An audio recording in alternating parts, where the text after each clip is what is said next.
There are so many different ways to describe the experience of being stuck, and people use different terms for it. They talk about experiencing friction on the course of trying to complete a particular task. They talk about roadblocks and detours and having to manage change and being forced to pivot, experiencing what some people describe as life quakes. There are many ways to describe stuckness, but all of it basically means the same thing, which is that you feel in the moment like you cannot move forward, despite the fact that you do have the tools to do that. It's just about knowing in which direction to pour your resources. There are lots of ways to be stuck and lots of kinds of stuckness. You can be stuck financially. You can be stuck because you are making progress in some sort of pursuit. Maybe it's athletic, maybe it's professional, maybe it's interpersonal, and you stop making progress and you might feel stuck in that sense. You might be stuck for just a day at a time or maybe a few hours. There's protracted stuckness. So these are people who say, I've been stuck in this one area for a week or for months or for years and sometimes even for decades. Getting stuck is inevitable because the business of everyday life just happens to be changeable. Things happen, they come up more than we would imagine. And so as a result of that, even if you're doing things that are working for you, you're going to have to shift in some way. And we're not always well prepared to shift. So given the changing nature of the world around us, we will be stuck in moments between perhaps one strategy working and the next strategy working.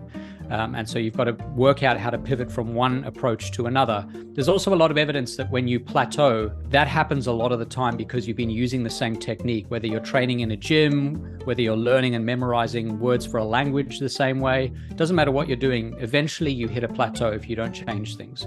So because the world demands change from us, those moments between one approach and another tend to be filled with friction, and that leads us to get stuck. Humans are very well designed to get physically unstuck. Evolutionarily speaking, if you feel stuck, you fight, you have a rush of adrenaline. It's a very effective way of getting unstuck. Sometimes you even read stories about people lifting cars and superhuman feats of what is known as hysterical strength.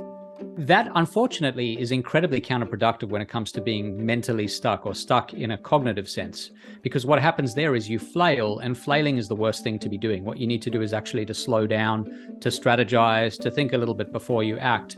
But every bit of your being is telling you that you need to act right now to get unstuck, because we don't really distinguish between physical stuckness and other kinds of stuckness. And so what's adaptive in the physical sense, which is great for survival, turns out not to be great psychologically when we feel trapped mentally or emotionally. So we have to figure out a way through. And so there are 4 battles we fight when getting unstuck. 4 H's: help, heart, head, and habit. So help basically gives you a sense of what stuckness is. It demystifies the experience or the process of being stuck. And that's because a lot of people don't really understand what it means to be stuck. They don't understand how common it is. The fact that everyone in some sense seems to be stuck in at least one respect, when and why it's likely to happen so often.